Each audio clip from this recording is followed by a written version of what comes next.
So I noticed that you just posted a top 50 quarterbacks for 2025. So that's a nice deep dive. So we want to encourage everyone to head on over to 247 Sports, or maybe the best way to do it is just follow Brad on Twitter. Of course, you see his handle right there. And so without giving too much away here, few things that hit me about the quarterback landscape, Brad, would be number one, I think there's been a bit of a dip. We went through a time period not too long ago when Joe Burrow was on the field and Bryce Young and CJ Stroud and Justin Fields, and we could go on, Caleb Williams and Michael Penix just a couple seasons ago, where we always had maybe 4 or 5 guys that we could point to as elite. Are you seeing that kind of elite depth now? I think it depends, Mark, if some of these top 5 to top 10 guys actually turn out to be elite this season. A lot of these guys are relative first-year starters. Arch Manning is the Heisman frontrunner. He's 1 or 2 in most lists. Garrett Nussmeier, guy at LSU who has looked great in spots, but there have been times where he has turned it over a bunch and, has really struggled finding his receivers, especially on third down. But Nussmeier is a guy that I'm very high on this offseason. You look at a guy like Lenore Sellers at South Carolina. Is he going to be able to replicate what he did during the second half of his redshirt freshman season as a sophomore without a bevy of talent at wide receiver? Who knows? So there's a lot of big ifs. I'm kind of with you. I mean, there's one guy in this list, Caden Salter. He was a top 10 quarterback nationally heading into Liberty last season, and now he's outside the top 25 at Colorado. So very interesting list. And it was certainly hard to pick 50 out of the 127 or so quarterbacks.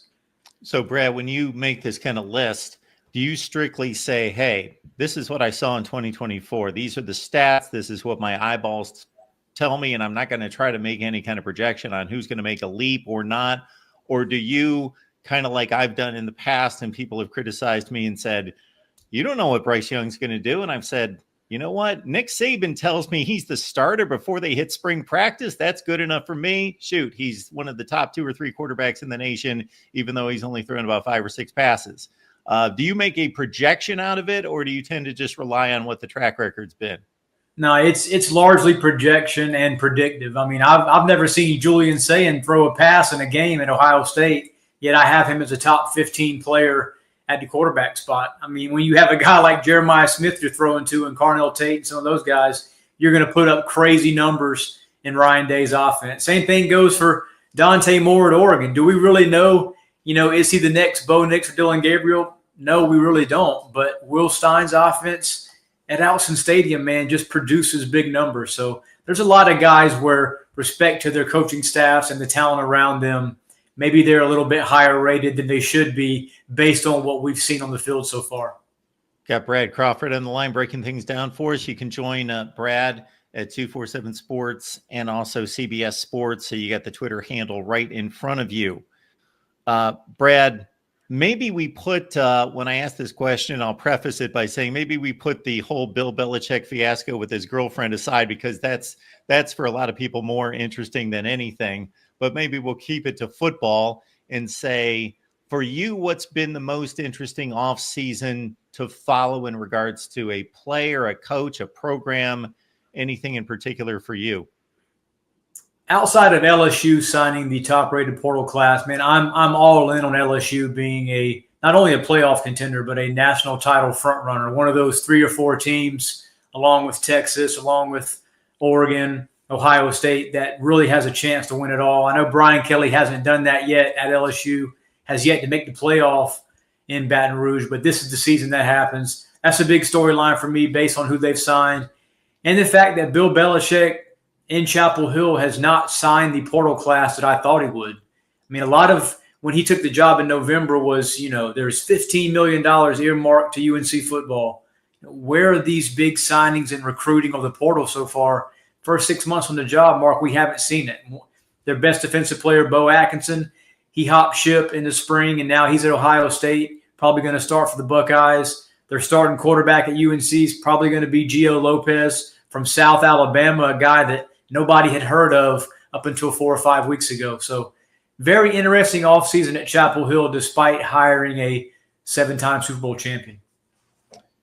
kind of along the same lines, Brad, I'll let you in on a stat that I like to track from season to season. And I came across this, I don't know, 7 or 8 years ago when I was going through preseason publications. All the great publications out there do a fine job, Street and Smith, Athlons, all down the line. However, I started looking at these year after year thinking, and of course, we've all looked at them since we were 8 or 10 years old, but it started to hit me. Are they pretty much predicting the same thing that happened last year and maybe making a game tweak here and a game tweak there, so forth and so on, and thinking, especially at that point, it was, you could just throw Georgia, Ohio State, Clemson, and Alabama and maybe tack on Oklahoma and just throw them in the top 5 in some order. And you probably were going to be pretty safe.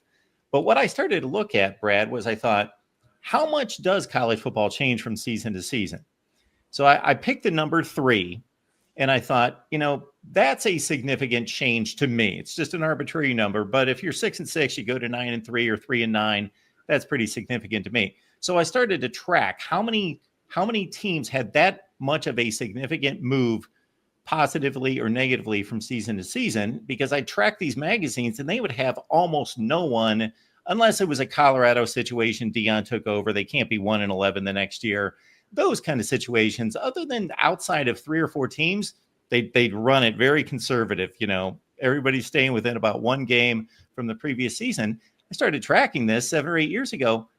29 out of 70 last year, Brad, in the Power 5, if you include Washington State and Oregon State being Power Conference teams. So 29 teams had that drastic of a move, and it's usually in the 20 to 25 range. So my long-winded question to you would be, who are those possible candidates out there to make a big move? Yeah, and we're going to see that more and more, Mark, as the transfer portal era spreads. I mean, look at Barry Odom and Purdue, 53 transfers taken. That's more than even Deion Sanders has taken his first couple cycles at Colorado. We're seeing first-year coaches especially completely overhaul rosters, where you can't look at a 2-10 Purdue and expect the same in 2025, maybe 4-8, something like that. But getting back to your question, as far as teams that will make a jump, I think Auburn and Oklahoma are 2 teams from the SEC.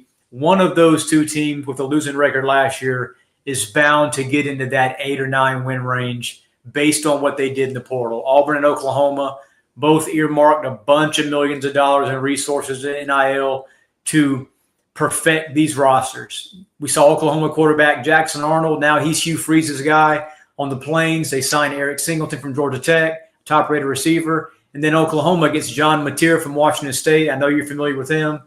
And then Jade Knott this spring from Cal, who had 1,300 yards rushing 2 seasons ago as a sophomore. So Brent Venables and Hugh Freeze, 2 coaches on the hot seat. And what that means normally in the SEC, Mark, is those guys retain their jobs by coaching and, pushing these rosters to an elite level. And I think Auburn and Oklahoma have that now. That being said, they both face treacherous schedules. Oklahoma right now is power rated as my number 1 toughest schedule in college football. Well, that doesn't surprise me, because I produced a video at this time last year, probably more like August, because it finally hit me. I thought, my goodness, look at Texas, look at Oklahoma, look how they're entering the SEC. Let's check this out.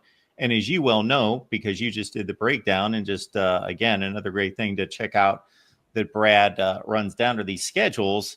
But Oklahoma was playing teams in the SEC that had won 35% of their games the year before, and Texas is playing teams that won, or the other way around. Oklahoma is playing teams that won 65% of their games from the previous season, and then Texas 35%. And then if we look back on the way the schedule played out, it pretty much played to the projection. And now they're going to have to do it all over again, because obviously everyone in the SEC plays the same schedule, just home and road gets swapped. Texas got a yellow brick road during his first season in the SEC. Part of the reason why they made it to Atlanta. Now, that being said, Steve Sarkisian has made it to consecutive playoff semifinal appearances. He's been a touchdown away from making the championship game, man, back-to-back years. So Texas is certainly one of my preseason front runners, and I'm confident Arch Manning is going to be as good, if not better, than Quinn Ewers. Brad Crawford joins us from 247 Sports and CBS Sports as well. And Brad, one of my favorite off-season projects has always been comparing the conferences. even though it's been very futile because we don't need to break down the numbers for like the last 20 years, the SEC is the best conference. But I still would go through the math and not just say, okay, they went 15-8 against the other conferences and they went 9-15, so they got to be better. No, I'd go through a lot of seedings processes and compare the scores and so forth. But finally, here in like the last 2 years, we actually have a debate that's legitimate for the first time ever. So where do you stand on the SEC against the Big Ten? Oh, I think the Big Ten right now is the top conference in college football. I mean, you can't say otherwise, because not only did the Big Ten win the last year of the 14 playoff by beating Nick Saban in his final game in the Rose Bowl and then dismantling Washington, Jim Harbaugh, that was at Michigan. But last year, Ohio State waxed a pretty good 10-win Tennessee team, beat the SEC runner-up Texas in the semifinal, and then destroyed Notre Dame in that last game and won the expanded playoff. So back-to-back titles for the Big Ten. First time that's happened in a long time. You mentioned the SEC's 2 decades of dominance, certainly as long as I've been in college football reporting. But I think right now, heading into 2025, out of the top 10, there's probably 8 to 9 teams from the SEC and Big Ten combined. And, I mean, right now the Big Ten has the throne. And the SEC always bragged about that during the BCS era, in the early playoff era when Bama, LSU, those teams were winning now championships. So right now, Michigan and Ohio State, the title goes through Columbus. Jackson, we appreciate your kind words for Brad and myself on the Super Chat. Thank you for that. We'll read that in just a second. Basically saying, to-do list, tell Paul Feinbaum about Brad Crawford and Mark Rogers making magic at 3 p.m. Eastern. Or that must be Central Time for you, Jackson, I guess. Tell Paul to get Mark Rogers on the Paul Feinbaum Show, and tell Publix about the voice of college football. Tell Publix about the magic Brad brings. Well, thank you for that, Jackson. Appreciate it, man. Checks in the mail, Jackson. Absolutely. There you go. Do you like the proposed college football playoff format? Okay, the one line item is, of course, 16 teams. Then the next line item is the forced entry of 4 from the Big Ten and 4 from the SEC, and on down the line, 2-2, 1-1-3, and so forth. Where do you stand on this whole business? Yeah, if I was a fan of a Group of 5 program, Mark, I'm pretty much packing up shop and turning my television off and leaving college football fandom. But the good news is I cover Power 4, and I think it's still very healthy for the sport. I mean, SEC and Big Ten right now, they dominate college football landscape. Of course, half or more every year of the playoff 16-team field would be from those 2 leagues. I think it's funny, the report came out talking about 3 at-large selections in addition to all these auto bids and conference champions. There's really only 2 at-large selections. Notre Dame has a golden ticket to be in the playoff every year as long as the Irish win 10 games.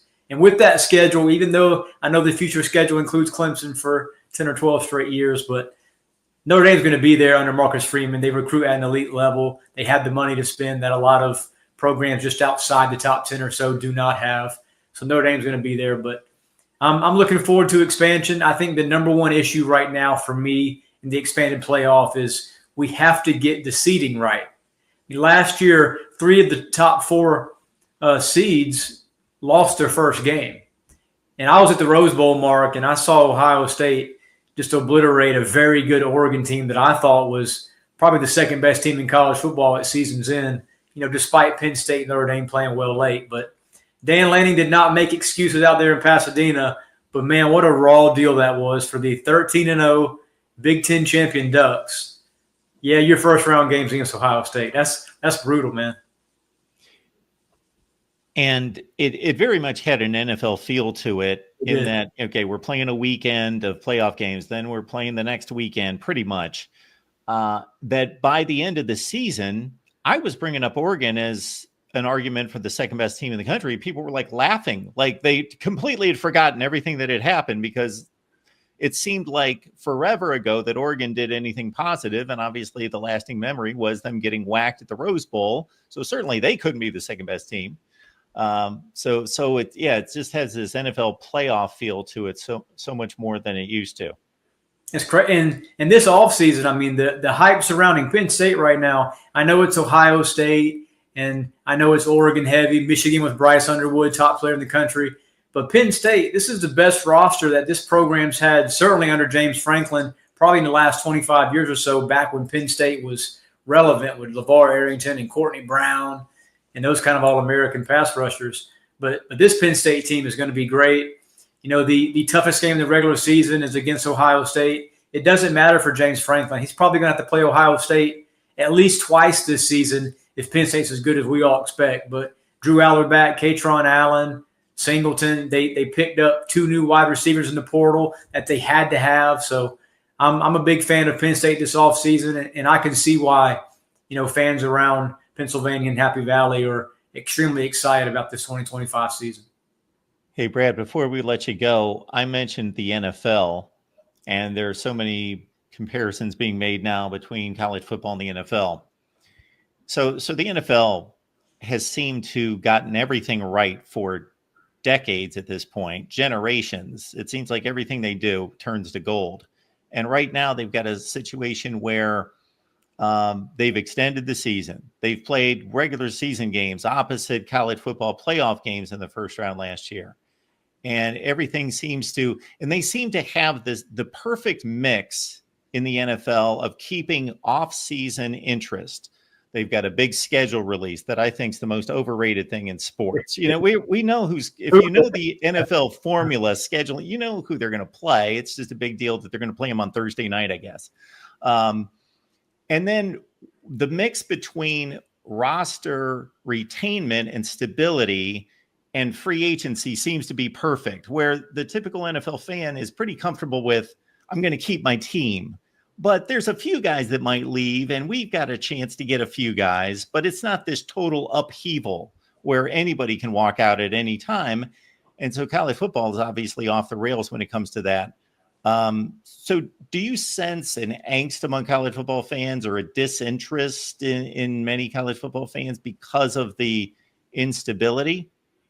I mean, to be honest with you, Mark, you know, there's only 8 to 10 programs annually every summer who can actually win multiple expanded playoff games, have the depth to do it and the talent to do it, and eventually win a national championship. Yet we're going to, you know, tout 25 to 30 teams every offseason that really have a shot at this when there's only half a dozen or so that actually do based on spending. I mean, right now, Texas and Ohio State are just lapping the competition nationally in terms of resources and NIL. You know, that rumored report that Texas is spending $40 million on this year's roster, if it's anywhere close to that, that's double than what Ohio State spent last season.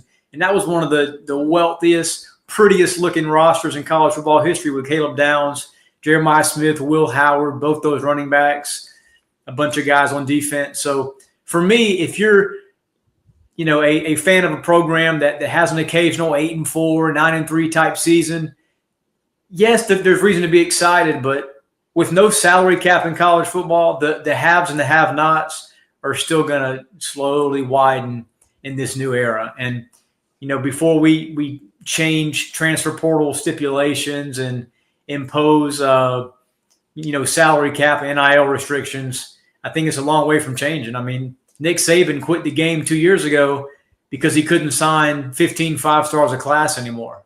I know he actually never did that, but he could not handpick the guys he wanted because the Oregons, the Tennessees now had just as much money as Bama going after these same talent. So it's always about the Jimmies and Joes, but unfortunately for most of college football, there's only 8 to 10 schools each year that get those blue chip level athletes.